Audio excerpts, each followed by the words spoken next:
Garden Basics with Farmer Fred is brought to you by Smart Pots, the original lightweight, long-lasting fabric plant container. It's made in the USA. Visit smartpots.com/Fred for more information and a special discount. That's smartpots.com/Fred. Welcome to the Garden Basics with Farmer Fred podcast. If you're just a beginning gardener or you want good gardening information, well, you've come to the right spot. Today, our favorite retired college horticultural professor, Debbie Flower, and myself are offering up a wide variety of garden tips to get your yard ready for spring. And it's kind of a special episode, too. It was recorded live at the Folsom California Garden Club, where nearly 100 gardeners gathered to also pepper us with a lot of garden questions. And by the way, many of these questions, as well as the topics we covered, just might pertain to you and your garden wherever you may be. So for this special episode, we're podcasting from the Rotary Clubhouse in Folsom, California. It's the Garden Basics with Farmer Fred podcast, brought to you today by Smart Pots and Dave Wilson Nursery. And we'll do it all in under 55 minutes. Come on, give us a break. It was a live recording with a live audience, and they had a lot of questions. Let's go.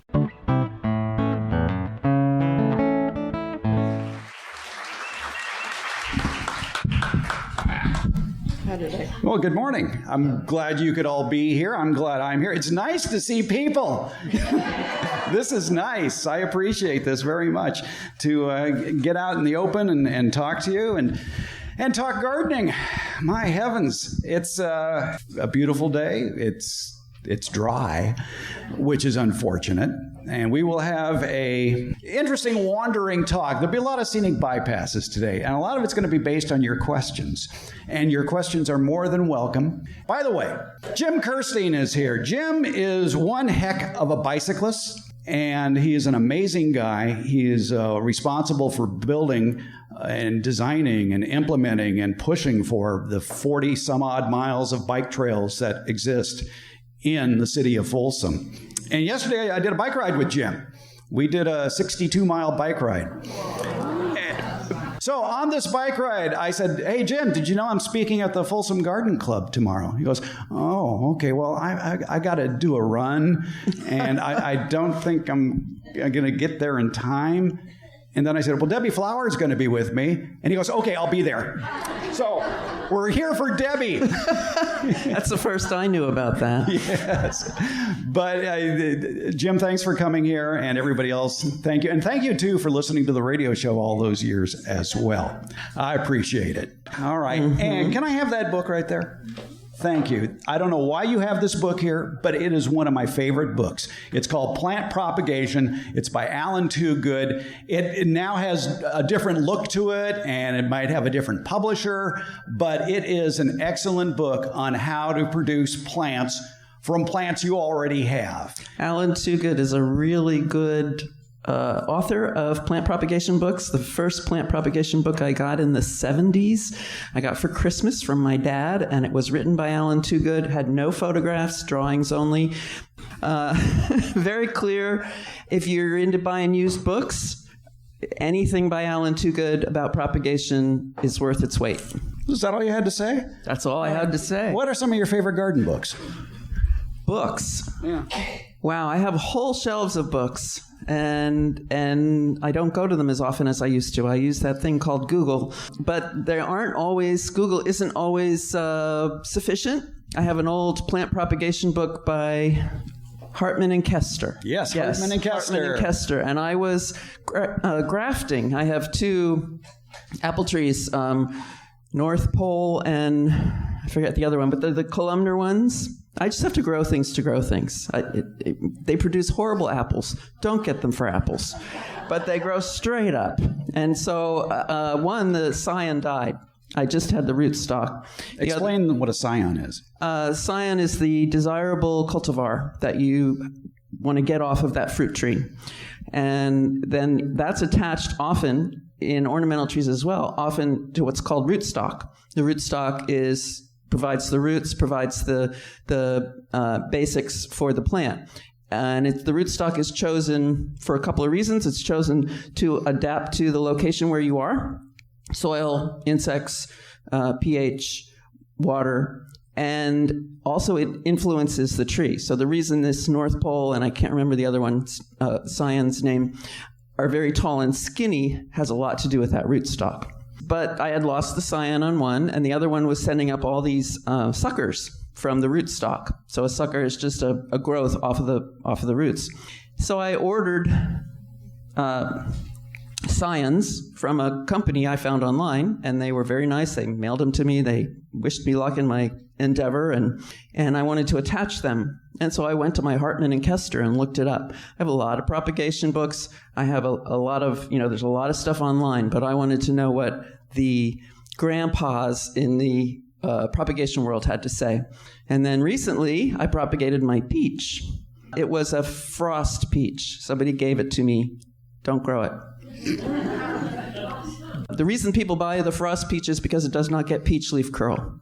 If you have a peach with peach leaf curl, you know what I'm talking about when the leaves get sort of bubbly up and turn colors. And sure enough, did not get peach leaf curl. But the peaches were horrible. They were very mealy. So I had some arborists come through and I had them chop it down. I said, but leave me enough above ground that I can graft it. So now I have about a 6-inch trunk, and I need to graft to that. Again, I pull out my Hartman and Kester and look at, there's about 3 or 4 ways that I could take cyans, which I got from a girlfriend's property. She does have peach leaf curl. So I first soaked them in, this is all off, this part's just seat of the pants. I have some old micro cop. Anybody know what I'm talking about? Yay, 49% copper. You can't find it anymore. Can't buy it anymore. And the label had fallen off, but I knew what it was from having carried it around from house to house. And one of Fred's loyal listeners had it as well and took a picture of the label. And so I now have a picture of the label, so I know quantity. And so I mixed up a spray quantity, and then I soaked these pieces of cyan, which is just previous year's wood. You don't want to call it 1-year-old wood. It's what grew last year. That's what you use to graft onto something else. And I wanted to see the different ways, and I put about 6 all around the edge of this peach stump that I have, and using different methods that I found in my Hartman and Kester. So that was fun. Thank you for coming to our fruit tree talk. Have a great day. The apples took. The peach I just did about a month ago, so we'll see if that takes. One more garden book note. Pruning and training. It is indispensable if you want to know how and when to prune your plants. Just about any plant you could think of growing is in that book. Pruning and Training is the name of it. And those are 2 books that are definitely on my shelf within reach of my seat. That and the Sunset Western Garden book, which unfortunately hasn't been updated in, 7 or 8 years. But, we sit at his studio, which is in his house, and one of us asks a question, and we say, I don't know. He goes for the bookshelf. I go for the computer. Guess who gets there first?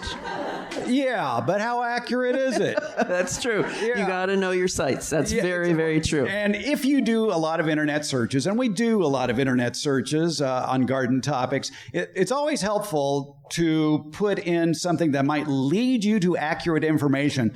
And one of those little suffixes to put in is .edu. So if you typed in aphidcontroltips.edu, it would send you on that first page of results to some university-backed research on controlling aphids. So I'd recommend that any internet search that you do, .edu. I'm sorry, you're hot. You want me to turn the air conditioning on? What about this little thing? Everybody gets one of those. Yeah. Aphid control made me think of it. Well, you know what's nice about this pamphlet, too? The 10 Most Wanted. It talks about beneficial insects. And it has all the life stages of the insect, because the baby good guys don't look anything like the adults. A ladybug teenager looks like an alligator in a San Francisco Giants warm-up jacket. And you might mistake it for a bad guy and start killing it. You don't want to do that. Lacewing larvae are very mysterious looking. And this brochure can help you out a lot so that you can recognize the good guys from the bad guys. And I think this is the first thing you always say. She always says, Fred, Always identify the pest first. Yeah, that's very true. That's very, very true. Know the pest. Yeah. As you're preparing your garden for spring, you're likely to come across some of these, or maybe the larva of some of these in the soil, like the soldier beetle, which is inside the front page. And you see that there's a soldier beetle larva. Larva can be difficult to tell apart if you're digging in the soil and come across it. So there are some basic things that you want to look for. One is, does it have legs? Because if it doesn't have legs, I have this cheat sheet I brought from University of Kentucky about identifying the larva. And the number one thing you look for is whether they have legs. 0 legs tend to be a fly of some sort. There are lots of different crane flies are out right now. Soldier flies come from your compost pile. They don't have any legs. They just sort of wiggle around on the ground. If they have 6 legs, 3 at the front and 3 further down, that's moths and butterflies in general. And then the other things like lacewing. Can I ask you about one bug in particular that people might be finding right now if they're digging in their garden? Sure. And those are those little white C-shaped grubs. Oh, okay. And you go, oh, what's this? Good guy, bad guy? Generally bad guy. What do you do with them? So somebody has chickens here. Yeah, chickens. Okay, yeah. Give them to her. Yeah. Exactly. I throw mine out for the birds. Just toss it over my shoulder. Right. Chickens. Paint thinner. Well, Paint okay. thinner. If you like to see them suffer, yeah, okay. Soapy water will kill things. Stir fry. Well, ultimately, that's better for the earth, I think. Yeah. Mm-hmm. I have a kitchen waste compost. It's called the Green Tower. You dig a hole in the ground and you put it in a basket. It's kind of like a laundry basket, a plastic basket, and it's probably a foot deep and 18 inches across. And then it's a green cone composter. Then there's a green cone on top and there's a lid at the top. So it's tall enough that the raccoons can't get into it. And it's narrows at the top so things can't climb into it. And that's where all my kitchen waste goes. So that's where everybody's You have living. raccoons in your kitchen? They try to get in, but the cats chase them away. Let's spend a couple of minutes talking about spring garden chores so we don't get hated out of here. Okay. They think we came to talk about that. What did you do this week? That's in your a good garden? question. Oh, man, I started onion seeds for green onions, bunching onions. You can grow onions year-round here if all you want are the green onions. And now I'm growing it as a trap crop. What am I trying to trap? I'm trying to keep my wife away from my bulbing onions because she has a habit of going out for dinner, of picking green onions and snipping off the stalks of my Stockton Reds. Don't touch my Stockton Reds. They haven't formed bulbs yet. So I'm planting her own green onion garden. So did you plant seeds? I did plant seeds. And did you plant them in containers or directly into the garden bed? I didn't want to hassle with the slugs and the snails, so I planted them in containers, starting them in the greenhouse. And when they get up to a good size, maybe 3 or 4 inches, I will transplant them out into the sunniest bed I have. Okay. Yeah, I planted seeds as well. I was gone for most of February and part of January, so I didn't get my seeds started as early as I wanted. But yesterday I started tomatoes and some flowers, and I collect seeds. I have, wherever I go, if there's seeds on the plant, I take them and bring them home and look them up and then figure out how I'm going to grow them. So some weird stuff as well. Jojoba was one, and mesquite trees, another. I'm anticipating that our climate will get warmer and drier, and we need to look at species that will survive that. I have some creosote bush seeds that I haven't yet figured out how to germinate. I think I have to scarify them. That means scar the seed so that the water can get in. As opposed to stratify. Stratify, yes, means to refrigerate. Give them a winter. Yeah. Mm-hmm. All right.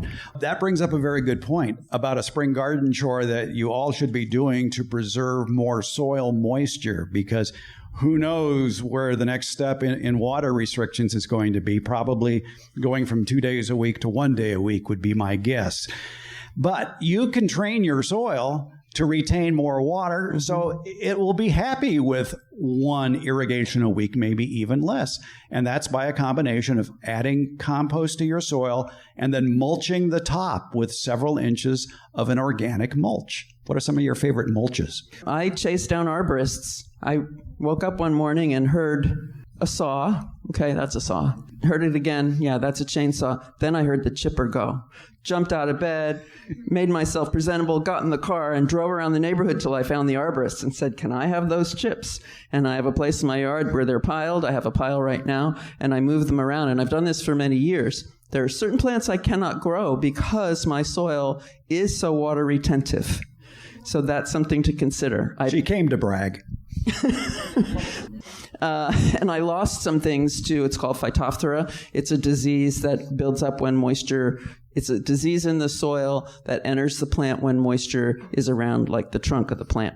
I lost some California wax myrtles to Phytophthora because of my mulching practice. Mounds would help that. If you have things that you want to, I have a ceanothus, but it's on a mound, so it doesn't get the mulch around it. So it's not that. You have to think a little bit differently. But I spread it every year. And weeding, take those weeds out, take those things out that are sucking up the water.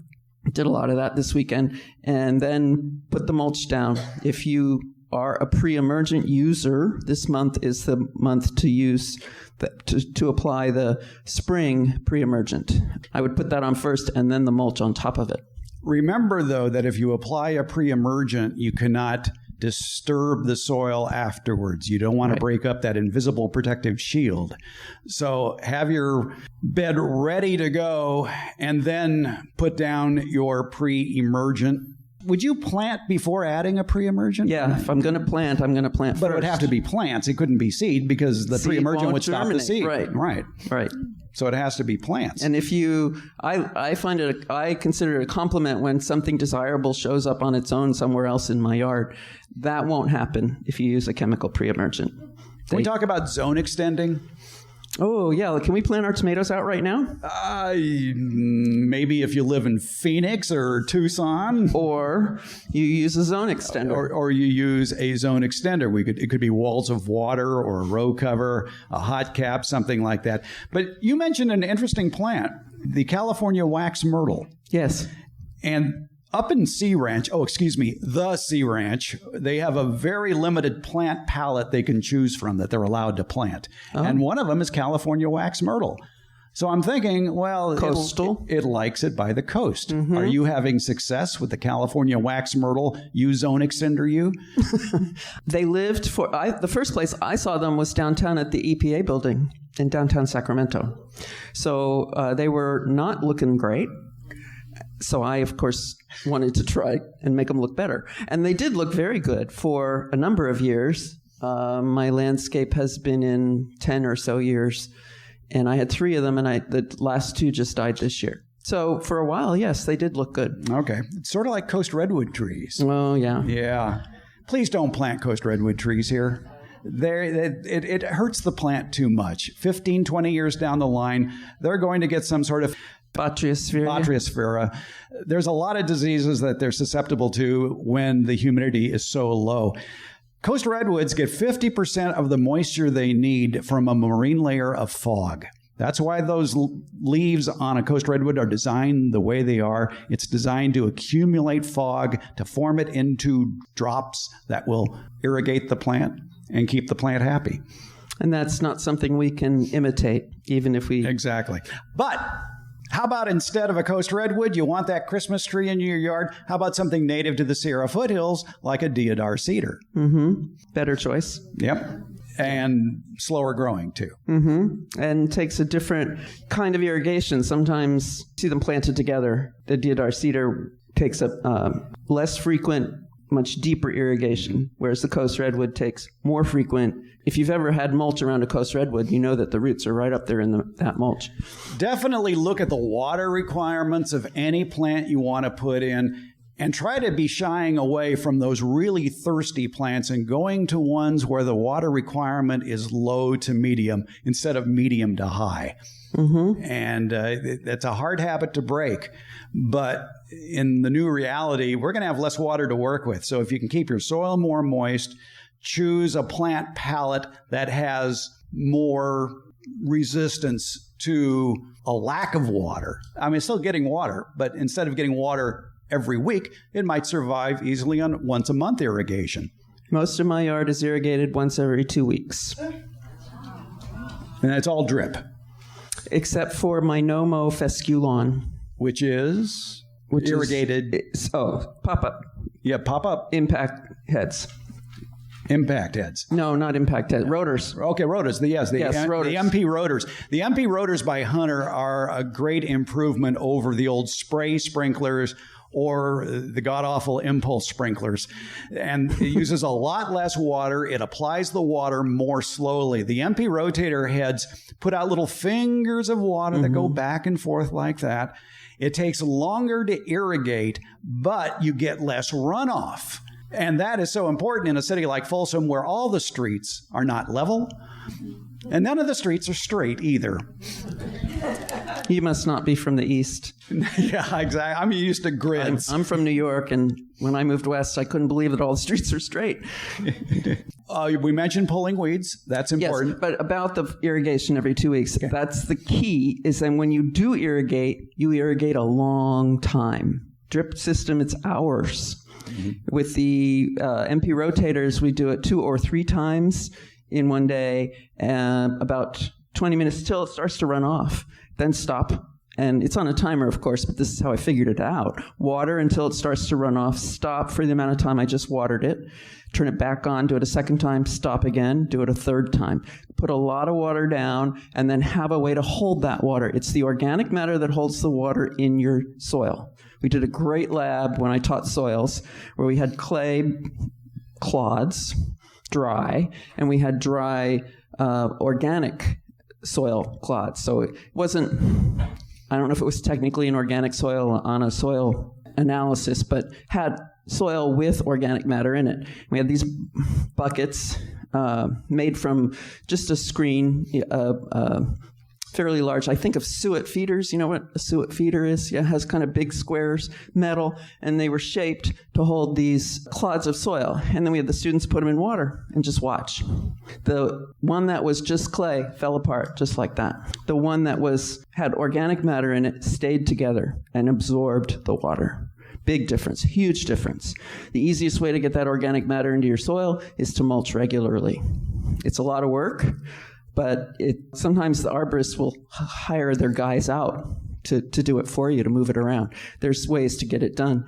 It does decompose. That's how it's getting into the soil. It's decomposing and it's washing into the soil or being moved into the soil by critters.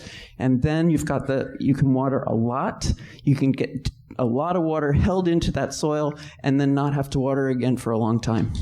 My neighbors love me because every fall, November, December, I knock on their door and I say, "Can I rake up your oak leaves for you?" And they go, "Why, are you crazy?" "Yeah, go ahead, sure." Well, I do. I gather up all the oak leaves in the neighborhood. I put them in a metal trash can. Remember the metal 32-gallon trash cans? They're still for sale. And I will fill it halfway. Then I will stick my string trimmer down there and grind up the leaves. Or I'll take my mulching mower and run over those leaves, making them more fine particles. And that's my mulch. I will put that 8 inches deep on top of all my raised beds and let it stay there all winter. It feeds the soil as it breaks down. It keeps the soil warmer. It does a whole host of good. Protects the soil. When rain comes down on bare soil, it's so powerful that it can cause soil compaction. So if you cover it with something, you don't get that soil compaction. And it's building up better soil biology, too. All the little critters in the soil that are actually feeding your plants. I think this is one reality that more and more people are coming to see, is that you don't feed your plants.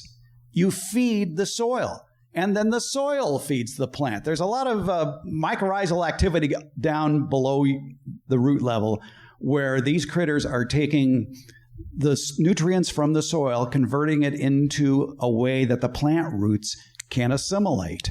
And by encouraging more mycorrhizal soil activity, by feeding your soil on a slow, regular basis with something like a mulch, you're improving your soil 100%. And then if you go dig in it, if you've done the mulch and you dig in it and you turn it over and there's white stuff, that's the beneficial fungus. Don't freak out. That's good stuff. Yeah. You want to take questions? Fine with me. All right.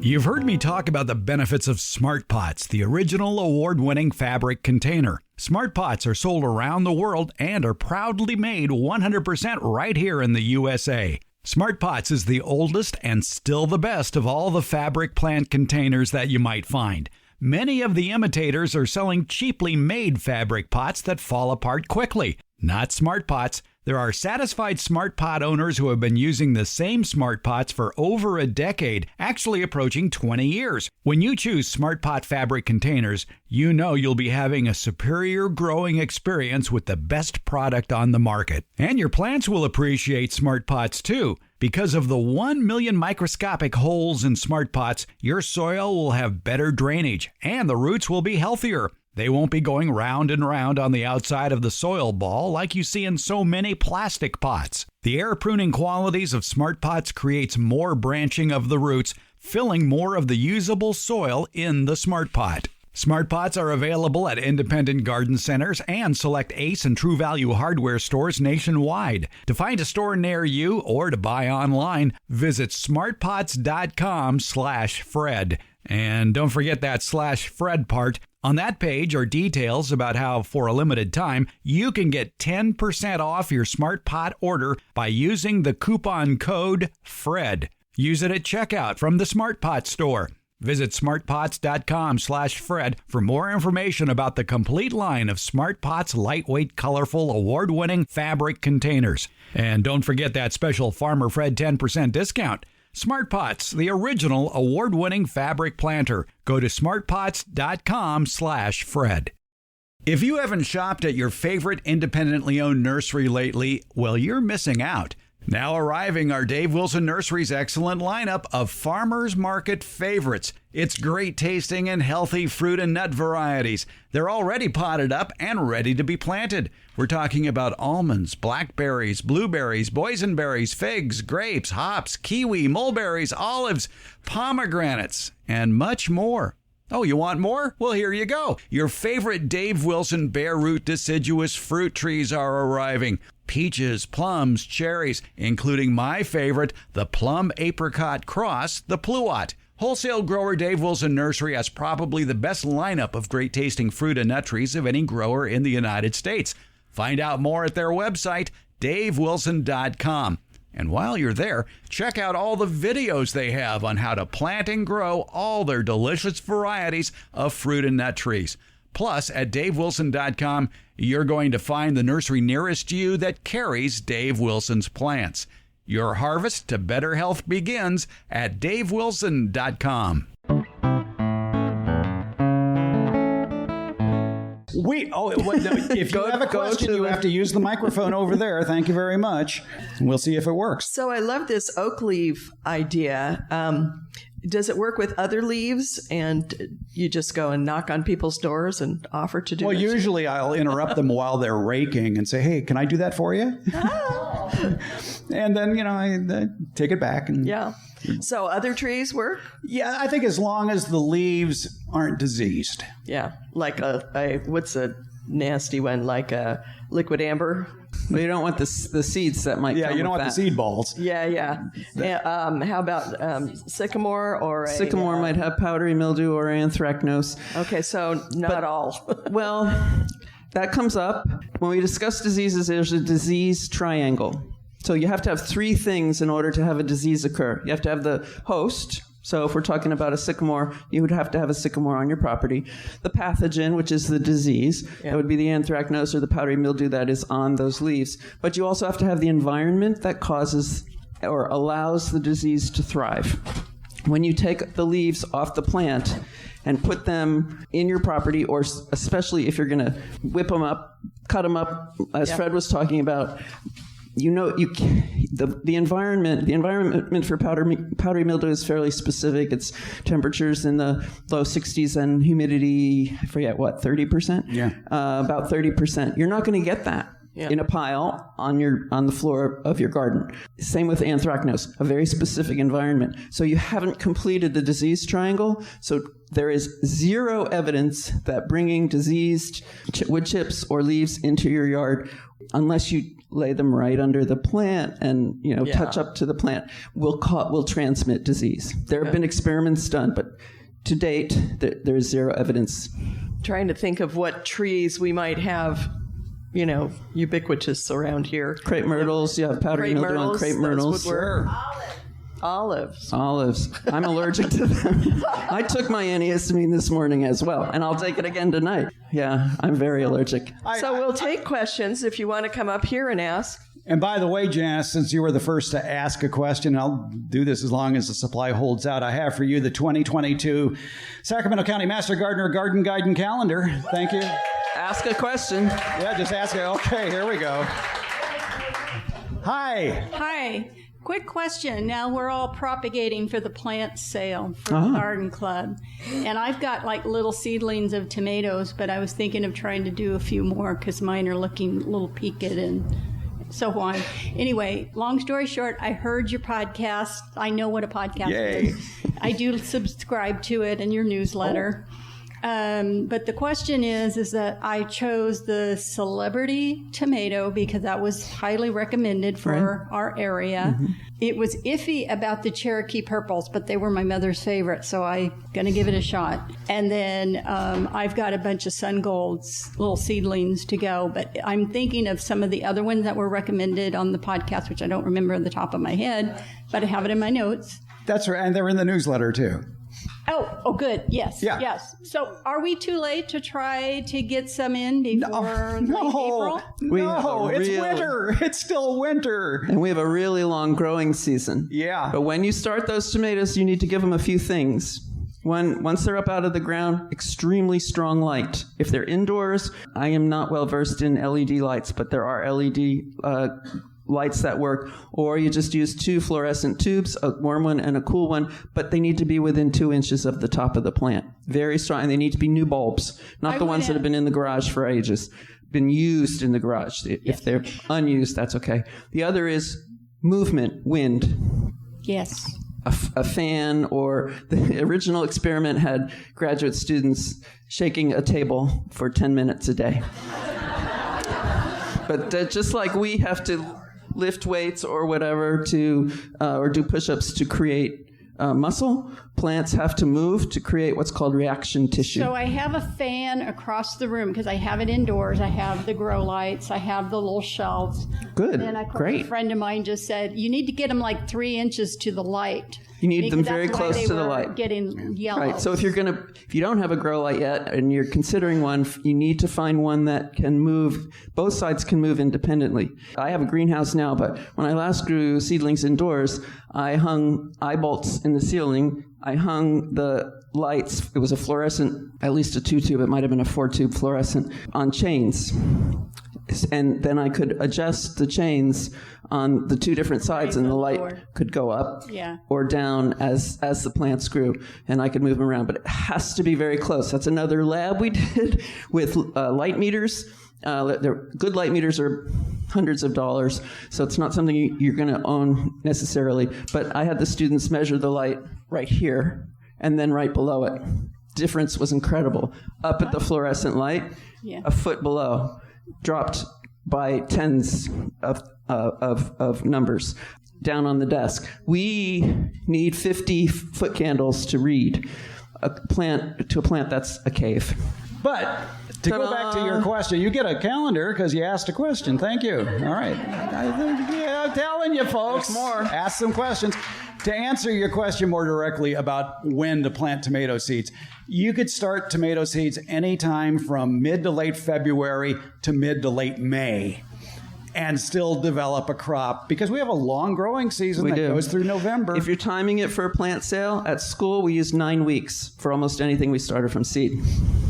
And thank you for subscribing to the newsletter, too, the Garden Basics newsletter available on Substack. There's a link at farmerfred.com. Hi there. Hi there. I don't know if other people have been trying any of the meal kits that come to your home, but I've been trying those, and they come with gel packs, and they say that they are non-toxic, water-soluble gel packs.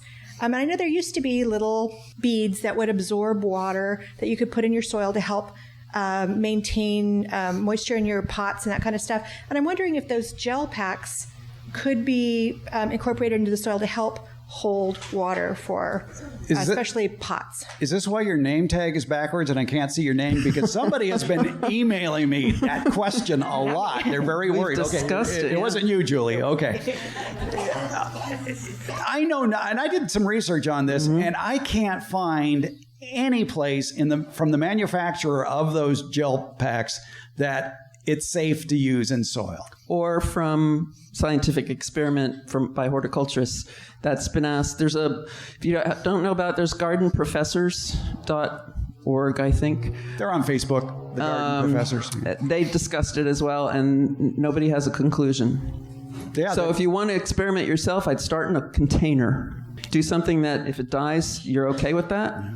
And do it there and see what happens. And then maybe get a little soil test kit. Test your pH, test your nitrogen, phosphorus, potassium. Those are typically the things that you can test in a homeowner soil test kit. See what happens to your soil. Do it before, then add the stuff. Do it afterwards, see what happens. There used to be a garden radio host in Sacramento many, many years ago by the name of Pete Strasser. And Pete Strasser was a plant pathologist who worked for Capital Nursery. Remember Capital Nursery? All right. Well, Pete's go-to answer when anybody would bring up a question that involved using some typical household product in the garden, he would say, "Is that on the label? On that carton of milk, does it say you can apply it around your roses?" "No, I don't think it does." And basically, that's right. If you don't see directions on how to use it in your garden, it's not meant for the garden. And one of the big products where you don't see that label that you shouldn't be using in your garden is vinegar. Vinegar can be quite toxic to you and your plants. And there is vinegar labeled for use in the garden, but it is so acidic that it probably has a danger label. Pesticides are labeled caution, warning, danger. Category 3 is caution, 2 is warning, 1 is danger. It goes 3, 2, 1, cat will die. That's how I remember. Caution, warning, danger. I use mnemonics all the time. I can't remember anything unless I use a mnemonic.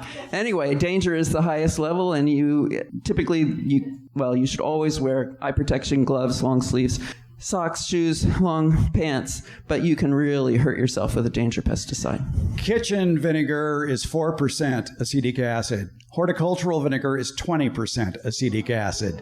And there will be warnings on there about basically putting on a hazmat suit if you're going to be using it. And the thing with vinegar as a weed killer, it's only a top kill. The rest of the plant is going to sprout back from the roots. So it's just going to give you quick results, but it's not complete. Not long lasting. Yeah, it's just not worth it. And how about questions? Wait, there we go. Oh, hey, don't go away too far. Julie, get back here. You get a Master Gardener calendar for 2022 with great garden tips, courtesy of the Sacramento County Master Gardeners. Hi, I'm from Southern California, right near the Los Angeles County Arboretum. Yes. And I have a compost bin, which is great, but I have the larger grubs in there. And I just leave them in there. They compost great. I sieve the compost so that I don't have them in my soil. Yeah.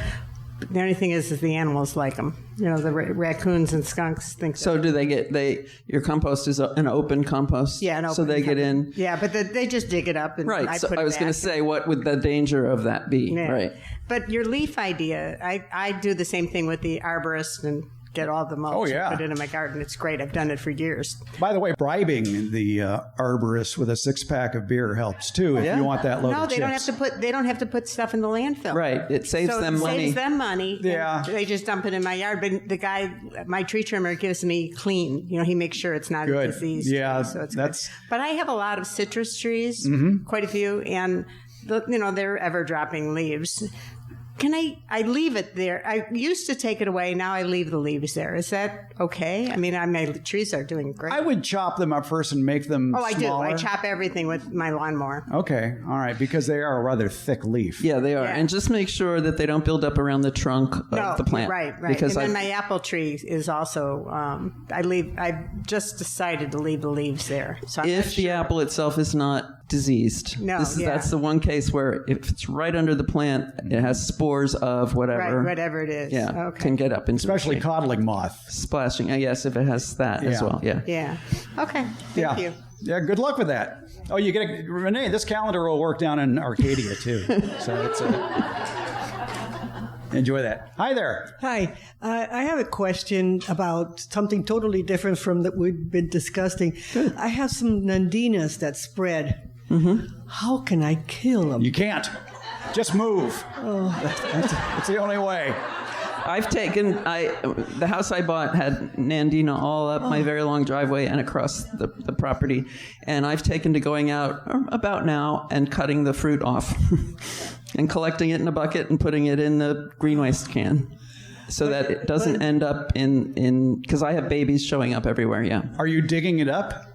Well, yes. Okay. But I've even put the vinegar, the real strong vinegar on it, and it just keeps coming up. When you have a shrub in particular, and Nandina is a shrub, even though it's a very flexible one. Also called heavenly bamboo. Yeah, Yes. and it is a woody plant, even though it acts more like bamboo, which is actually a grass. You cut it off. This is really a two-person job. You need brush killer. I have one of those little pink basins they give you in the hospital, and I put the brush killer in it some of the brush killers come with their own little plastic top that acts as a dish. And then I have some kind of small paintbrush. And my knee pads on, my gloves on, and my husband with me. And one of us cuts the stem close to the ground. The other one paints it immediately with the brush killer. Cut, paint, cut, paint, cut, paint. It actually works. It works on ivy. It works on privet. And the reason you have to go immediately is plants create chemical barriers when they are wounded so that things don't get into them. So they haven't had the time yet to create the chemical barrier. When you cut paint. When you say brush killer, what's the active ingredient? What is this? Oh, I don't know off the top It's of my head. not glyphosate. No, it's not. It's not glyphosate. Glyphosate is the active ingredient in Roundup. Yeah. This is specifically for woody plants. Brush killer is, and it will be labeled brush killer. Any particular brand that you can think of? No. Some of them are just called brush killer. Yeah, just Monterey. shop for brush killer. Okay. In the instructions for applying glyphosate in much the same manner of cutting it off and then painting directly, there are instructions in the full Roundup instruction booklet, which is like 64 pages long. And you can find it online about how to do it for the most effect. I was wondering about removing ivy. And I had a friend, I recommended this to a friend, and he did it this way. That is the same thing. No, Roundup and brush killer are two different things. Yeah. And the things we're telling you are on the label. The label is the law. Yeah. If you do something else with that chemical, you are breaking the law. Now, is somebody going to come get you? Probably not. Not unless you're a licensed pesticide applicator doing it for pay. That is something to look for. The using the brush killer 100%, painting it on a stump like that is labeled is written on the label. Okay. Thank you. As is his method of IV control. Somewhere with glyphosate. in my brain, and I know we're both searching for the name of that. I want to say dimeth. Who's got their phone out?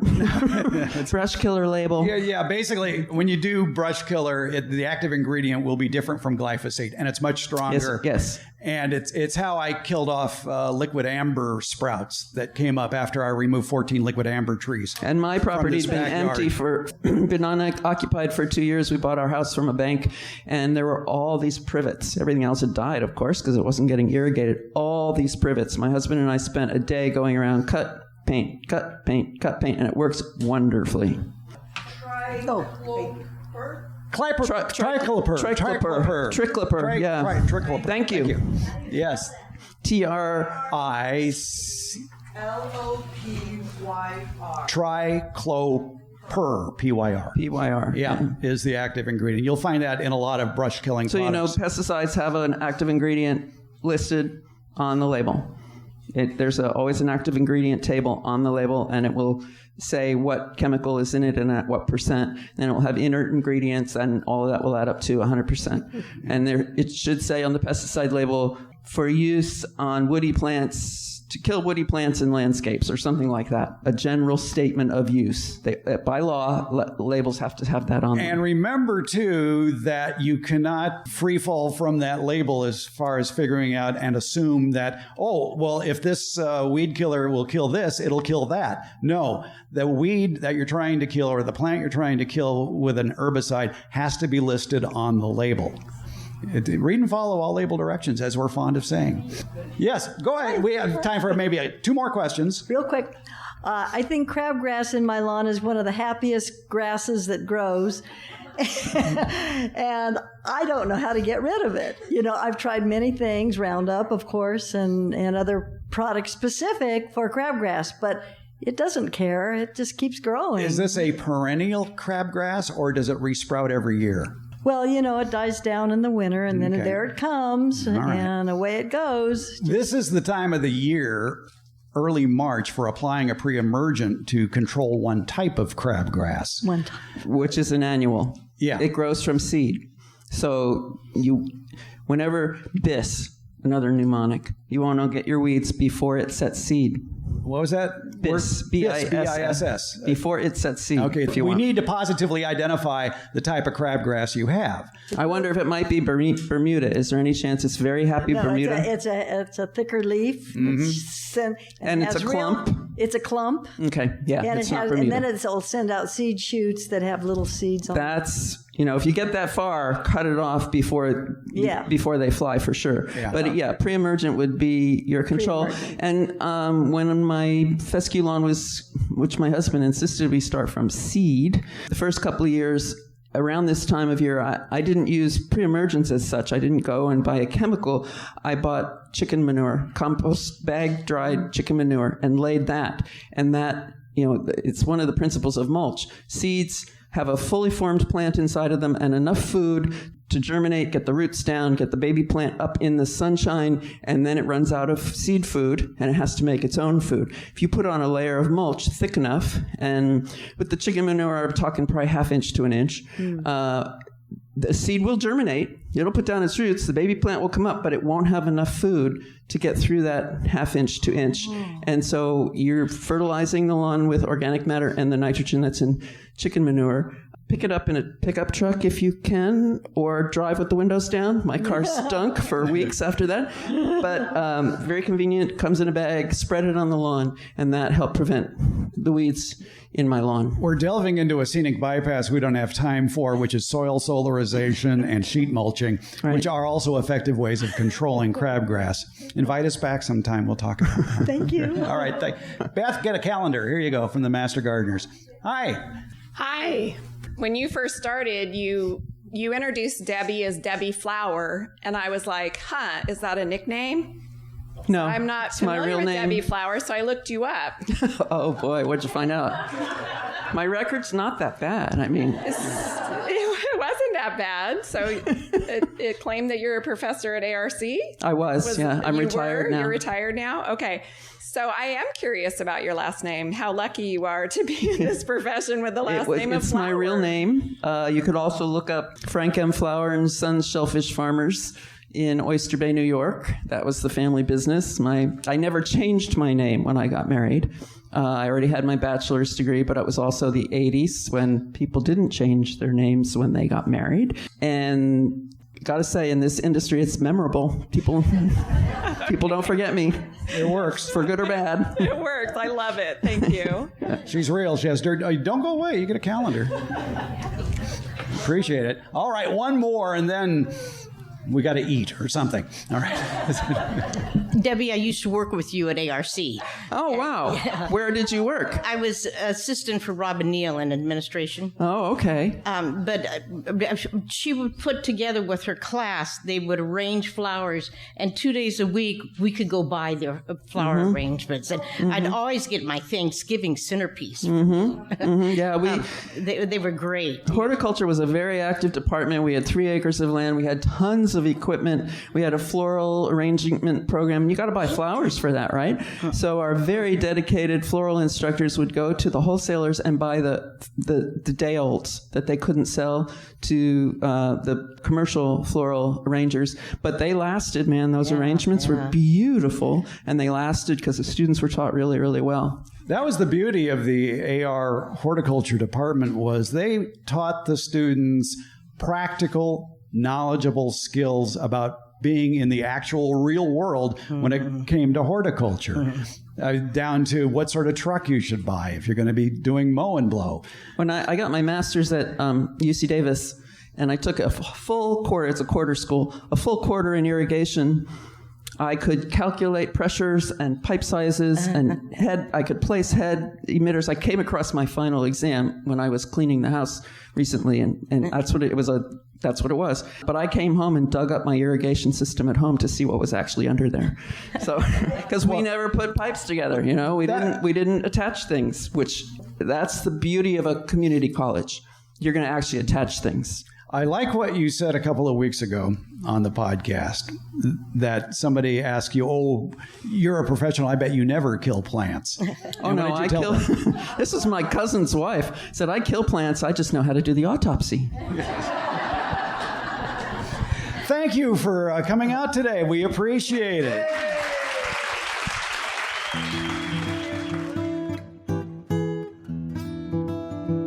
Garden Basics comes out every Tuesday and Friday. It's brought to you by Smart Pots. Garden Basics is available wherever podcasts are handed out, and that includes Apple, iHeart, Stitcher, Spotify, Overcast, Google, Podcast Addict, CastBox, and Pocket Casts. Thank you for listening, subscribing, and leaving comments. We appreciate it.